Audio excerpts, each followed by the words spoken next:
Diwata, nakakain mo pa rin ba ang iyong mga masasarap na dishes, lalo na itong overload? Yes, araw-araw yan ang kinakain ko. Magti-10 years na, charing.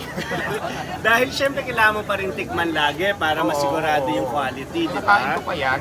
Ano ba ang pamantayan ng masarap na pares para kay Diwata? Alam mo, ang masarap para sa akin yung mabusog ako at maging kontento ako sa kinain ko. Pero, di ba may beef din to? May beef pa rin ba na sinaserve dito sa inyo? Beef? Mayroon beef pero pares ano na yon. Ang tawag ko doon pares buto-buto or pares bulalo. So ayan yung beef ko kasi dati yung beef pares ko, pinalitan ko nitong lechon pares inandi rice ko kasi walang masyadong bumibili. So dito siya mas marami kaya dati yung beef pares ko, yung talagang tinda ko at saka yung beef mami. Kaya lang, simula nung nagtinda ko ng binago ko yung menu ko, yung Diwata Pares Overload, ginawa kong lechon kawali at saka chicharong bulaklak. Doon siya nag-boom. Boom talaga. Kaya may beef pa rin ako pero ginawa ko naman siya pares bulalo. Mas maraming laman. Okay, so ganito gagawin ko dito, sasabawan ko to. Normally binubuhos to dito, di ba? Nakahiwalay talaga siya, nakabuhos talaga yan kasi pares tayo. Tapos lalagyan ko ng garlic. Tapos lalagyan ko nito. Pwede ba kahit gaano karami? Yes, depende yan sa gusto mong gaano karami yung ilagay mo. So yung customer, lagay lang siya ng lagay lang dito. lagay. Ito na, matitikman ko na ang Pares Overload ni Diwata. Ito yung chicharon bulaklak, ano? Boss. Hello ho? Naiinggit na po ba kayo sa akin? Kumain na ho ba kayo?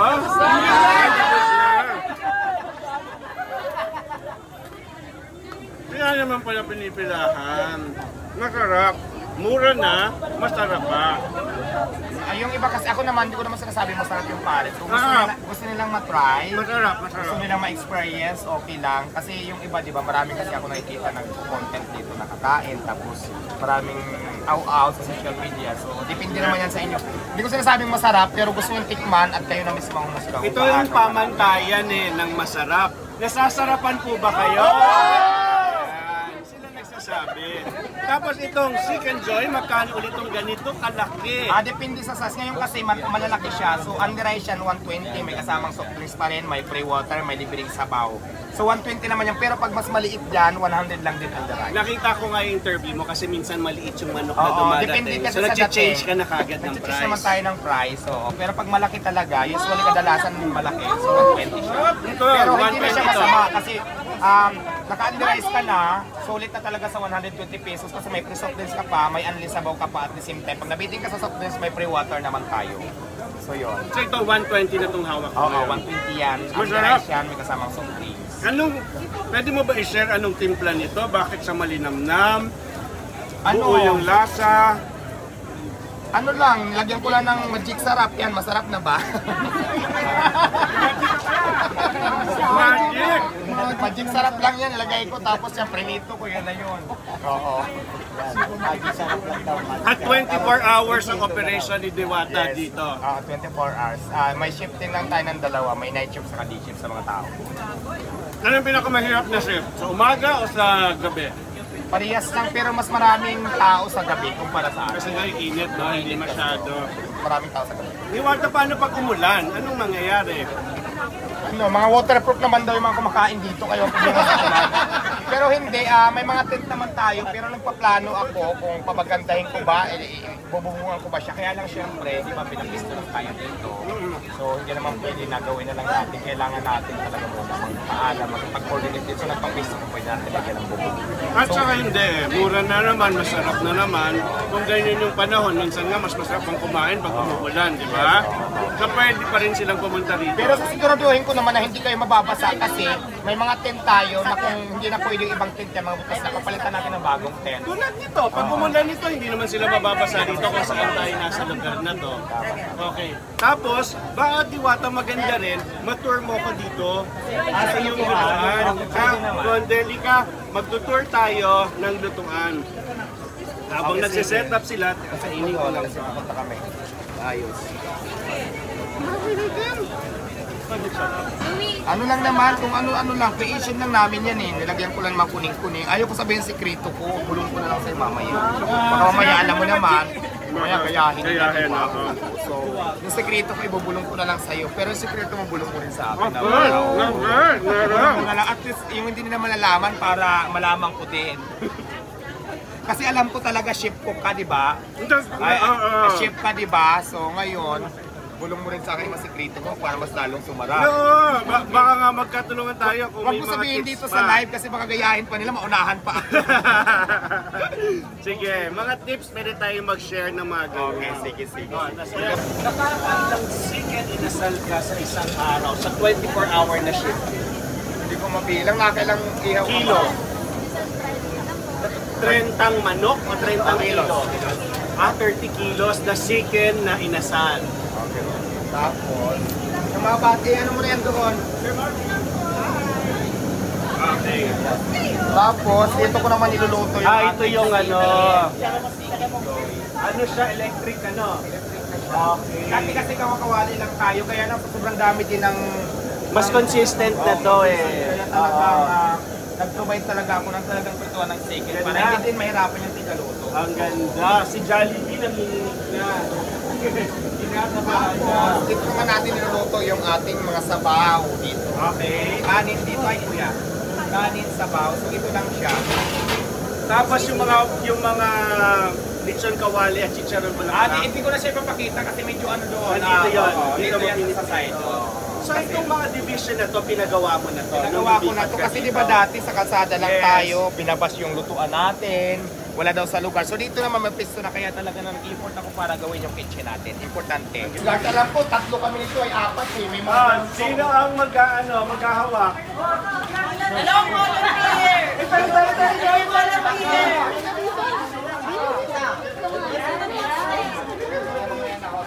Wakanda, Wakanda. Push! Ako din, parang nalimutan ko na nga ito na rin. Pero nilalaro ko ng isa na bata. Isot nyo po, isot nyo po.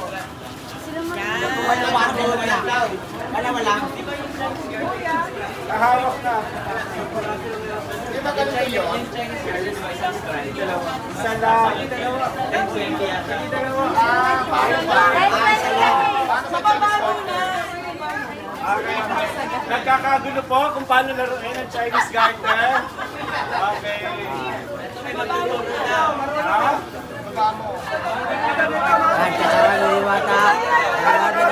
Sa amin, pakita mo sa amin.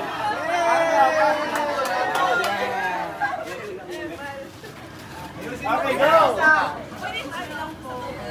Sa tuhod daw, sa tuhod.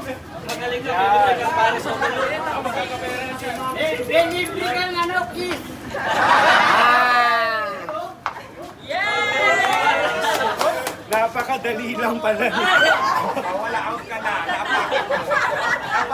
Dapat kasi may ganito pa to eh. Dati sa amin.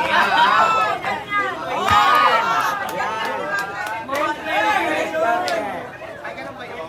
10-20, paano yung 10-20? Parang kaya, 10, 20, 30, 40, 50, 60, BOOM! Ganun pala yun. Sir, dito ka muna sir kasi may video kami dito sir. Ganon. Tapos, ganyan. Ay, paano? Dito muna isa. 20, 30. 10, 20, 30, 40, 50. Okay, tumbang preso naman. Tumbang preso naman. Tumbang preso.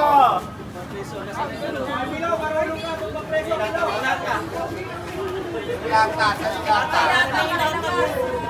Ito. Parang bumalik tayo sa pagkabata, no? Ito, meron tayong Ba't palaki ng palaki? Sa amin dati, mas maliit pa nga dito na lata eh. Ayan. Grabe, social naman ang tsinelas ko. Pang hotel. Okay. Saan natin lalagay dito? Ay, talo ako! Asa bang bilog? Talo ako kasi. Kung sino makatayo. Ayan. Dito tayo. Mag-ano isa kayo ng save kayo ng Hindi, okay na. Mayroon ako dito. Oo, tingin. Lugi ka! Lugi ka! Dapat pala. Ito sa'yo mo. Baka naman ito. Excuse me po. Boss, atras lang konti, boss.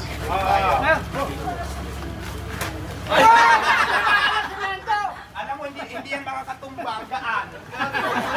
Bakit ang competitive to? Dapat ito. Ay. Yan din sa akin, ha? Ito, nakakapatay ito.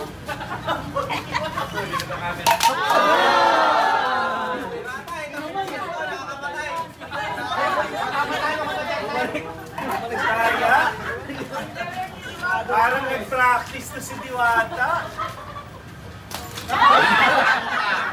Paano yan talo? Isa pa? Isa pa. Best of 3. Yung malaki na daw. Mati naman. Talo ka sa maliit eh. Dito dapat. Boss, bakit ko maigi?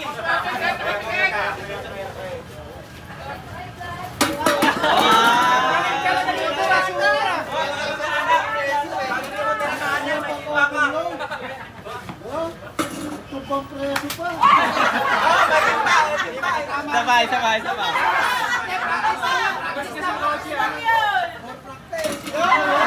One last. Wala na. Magaling talaga.